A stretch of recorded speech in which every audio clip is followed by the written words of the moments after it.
তোমাদের আর আমাদের মধ্যে শত্রুতা আর ঘৃণা এটা চলবে যতদিন তোমরা এক আল্লাহর প্রতি ঈমান না আনো। এখানে একটা বিরাট মনস্তাত্ত্বিক দিক আছে।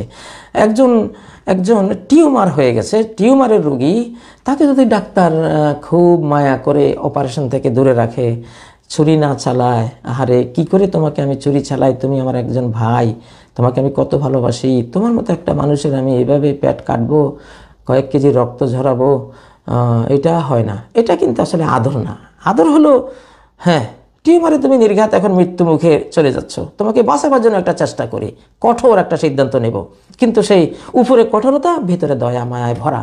মুসলিমরা যে শত্রুতা করে এটা জান্নাতে নেওয়ার জন্য। আহারে শয়তান আমারই তো ভাই, তারা আদমের জাত, আদম হাওয়ার ছেলে মেয়ে, এদেরকে জাহান্নামের দিকে নিয়ে যাচ্ছে, আমি দেখতে পাচ্ছি। আমি একটু কঠোর মূর্তি ধারণ করে ওদেরকে বাঁচাবার চেষ্টা করবো। একদম শিকল পরিয়ে বন্দি করে এনে আমার বাড়ির কাছে রাখলে, মসজিদে রাখলে, আমার আদর্শ দেখে, আমার সুন্দর ব্যবহার দেখে, মাধুরিমা দেখে, মসজিদের সুন্দর সাহাবীদের এইগুলি দেখে হতো, বা মুসলিম উম্মার মধ্যে এটা সবসময় ছিল, এখনও আছে, এগুলো দেখে তাদের মধ্যে একটা চেঞ্জ আসে। এই জন্য একটু রুদ্রমূর্তি ইসলামে ধারণ করার অনুমতি আছে মানুষকে জান্নাতে নেওয়ার জন্য। কুনতুম খায়রা উম্মাতিন উখরিজাত লিন-নাস, সূরা আলে ইমরানের 110 নম্বর আয়াতে আল্লাহ বলেছেন যে তোমরা তো শ্রেষ্ঠ জাতি, শ্রেষ্ঠ কল্যাণকর জাতি, মানব জাতির কল্যাণ করার জন্য। কল্যাণ কি? তাকে তুমি জান্নাতে নিবা, দুনিয়ার শান্তি, কবরের শান্তি, আখিরাতের শান্তি, মুক্তি দিবা, মুক্তির পথ দেখাবা, সেই জন্য তোমাকে আনা হয়েছে। রাহমাতুল লিল আলামিনের জাতি, তারা তো নিজেদের থেকে শত্রুতা করবে না, এই শত্রুতা ওরা করে আমাদেরকে বুঝতে না পেরে। আচ্ছা, তাহলে তিনটা কারণে খ্রিস্টান জাতি মুসলিমদের কাছাকাছি। নবীজি বলেছেন যে ঈসা আমার সবচেয়ে বেশি কাছের, আনা আউলান নাসি বিঈসা ইবনে মারইয়াম লাইসা বাইনি ওয়া বাইনাহু নবী, আমি হযরত ঈসা আলাইহিস সালামের সবচেয়ে কাছের মানুষ, আমার মাঝে আর তার মাঝে আর কোনো নবী নেই। 600 সামথিং বছরের পার্থক্য। ঈসা আলাইহিস সালাম তার 600-650 বছর পরে হযরত নবী সাল্লাল্লাহু আলাইহি ওয়াসাল্লাম পৃথিবীতে এসেছেন, তো মাঝখানে আর কোনো নবী নেই। এবং ঈসা আলাইহিস সালাম নবিয়ুন ও সাহাবী, হযরত ঈসা আলাইহিস সালাম তিনি নবী আবার সাহাবীও। নবী তো ছিলেন সেটা আমরা সবাই জানি, সাহাবী হয়েছেন কবে? মেরাজের রাতে তিনি আকাশে নবীজির সাথে সাক্ষাৎ করেছিলেন, সেই হিসাবে তিনি নবীজির সাহাবী। শেষ জমানায় তিনি যখন গোটা বিশ্ব শাসন করবেন, নবী সাল্লাল্লাহু আলাইহি ওয়াসাল্লামের সাহাবী হিসেবে তিনি তার খেলাফতের দায়িত্ব তিনি পালন করবেন। আল্লামা যাহাবী এই কথাটি উল্লেখ করেছেন যে ঈসা ইবনে মারইয়াম সাহাবিয়্যুন ওয়া নবী। আচ্ছা, আরেকটা কথা আল্লাহ বলছেন খ্রিস্টানদের ব্যাপারে, যারা খ্রিস্টান ধর্ম ফলো করে, ওয়া ইযা সামিউ মা উনজিলা ইলার রাসূল তারা আয়ুনুহুম তাফিদু মিনাদ দাম। আর ওই যে সামিউ, তারা যখন শুনে, মা উনজিলা ইলার রাসূল, রাসূলের প্রতি যা নাজিল করা হয়েছে তা, এই কোরআন যখন শুনে, তারা আয়ুনুহুম, তুমি দেখবে তাদের চক্ষুসমূহ, তাফিদু বয়ে যাচ্ছে, ভেসে যাচ্ছে, মিনাদ দামে, অশ্রুতে, চোখের পানিতে, হ্যাঁ ভেসে যাচ্ছে, মিম্মা আরাফু মিনাল হাক্কি, সত্য বুঝার কারণে, তারা সত্য বুঝে তাদের হৃদয় গলে গেছে। ইয়াকুলুনা, তারা বলে, রব্বানা আমান্না, হে আমাদের রব আমরা ঈমান এনেছি, ফাকতুবনা মা'আশ শাহিদিন, আপনি আমাদেরকে সাক্ষ্যদাতাদের মধ্যে শামিল করে নিন, লিপিবদ্ধ করে নিন। মানে যারা ঈমানের তৌফিক পায় তাদের খুব প্রশংসা আল্লাহ করেছেন।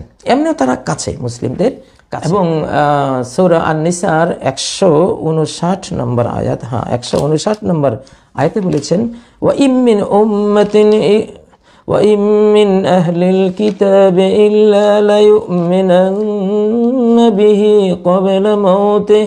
159, যে আহলুল কিতাব, বিশেষ করে অর্থাৎ খ্রিস্টান, ইহুদিরা তো যুদ্ধ বিগ্রহ করে শেষ হয়ে যাবে, যারা আহলুল কিতাব খ্রিস্টান, এদের এমন একটা লোকও থাকবে না যে ঈমান আনবে না তার মৃত্যুর আগে। ঈসা আলাইহিস সালাম যখন পৃথিবীতে আসবে, তার মৃত্যুর আগে খ্রিস্টান জাতির সবাই মুসলিম হয়ে যাবে, সবাই ঈমান নিয়ে আসবে। তো এটাও একটা কিন্তু কাছে হওয়ার একটা মস্ত বড় কারণ। তো এইটা বর্তমান আমাদের দৃষ্টিভঙ্গিতে কোন জাতি তারা কঠিন শত্রুতা করে, আমরা যতই চেষ্টা করব আমরা কাছে পাবো না, আর কোন জাতি একটুখানি সদ্ব্যবহার করলে কাছে পেয়ে যাব, এটা কিন্তু কোরআন একটা লাইন এখানে আমাদেরকে বাতলে দিয়েছে। এরপরে যেটা জরুরি, খুবই জরুরি একটা বিষয়, সূরা আলে ইমরানের 119 নম্বর আয়াত, 118 নম্বর আয়াত, এটা কিন্তু স্পেশাল আমাদের পার্সোনাল একটা আয়াত। খুব খেয়াল করে শুনুন। ইয়া আইয়ুহাল্লাযীনা আমানু লা তাত্তাখিযু বিতানাতাম মিন দুনিকুম লা ইয়ালুনাকুম খাবালা। ওহে তোমরা যারা ঈমান এনেছো, তোমরা মুসলিম উম্মার বাইরে বেতানা অন্তরঙ্গ বন্ধু কাউকে বানাইবে না। একদম ভেতরের খবর সব বলে দেবা, যেমন তোমরা তোমাদেরকে জানাও, একজন মুসলিম আরেকজন মুসলিমকে যেভাবে জানো, এইভাবে ভেতরের সমস্ত সংবাদ, বাতিনি খবর, ভেতরের খবর, আমাদের রাষ্ট্রীয় গোপন সব কিছু তাদেরকে তোমরা শেয়ার করে দিও না। তো লা ইয়ালুনাকুম খাবালা, যদি এটা করো তারা তোমাদের অনিষ্ট করতে কোনো কমতি করবে না। কারণ ভেতরের খবর জানলে তখন ইবলিস তাদেরকে দিয়ে শত্রুতা করার একটা বিরাট ওয়াসওয়াসা প্ররোচনা দিয়ে দেবে এবং এটা ক্ষতিকর হয়ে যাবে। তো এই জন্য আমাদের অভ্যন্তরীণ বিষয়, আমাদের বাংলাদেশের অভ্যন্তরীণ বিষয়, বাংলাদেশি মানুষদের, আমাদের সিদ্ধান্ত মতো আমরা কোন পথে যাব আমরা ঠিক করব। সেই গোপন কথাগুলো, গোপন তত্ত্বগুলো বাইরের কারো কাছে আমরা শেয়ার করব না। হ্যাঁ, বাইরের যারা আমাদের ভালোবাসার কাছে, তাদের সাথে আমাদের দেয়া নেওয়া হতে পারে। একটা হাদিসে এমন আছে, সাতুসালিহুনা রোমা সুলহান আমিনা, তোমরা রোমদের সাথে একটা নিরাপদ সন্ধি করবে। রোমদের সাথে, রোম কারা? ইউরোপ, আমেরিকা এবং সারা বিশ্বে যারা খ্রিস্টান জাতি, এদেরকে রোম বলা হয় সাধারণত। এদের মধ্যে অল্প অন্য ধর্মে থাকতে পারে, কিন্তু মূলত এরা। তো এদের সাথে একটা সন্ধি হবে। এই হাদিসটি আবু দাউদ ইবনু মাজার মধ্যে আছে। তো এইটা অবশ্য এখানে যে সন্ধিটার কথা আছে এটা সামনে আসবে। তো এখানেও কিন্তু তাদের কাছাকাছি হওয়ার একটা বিষয় এখানে আছে।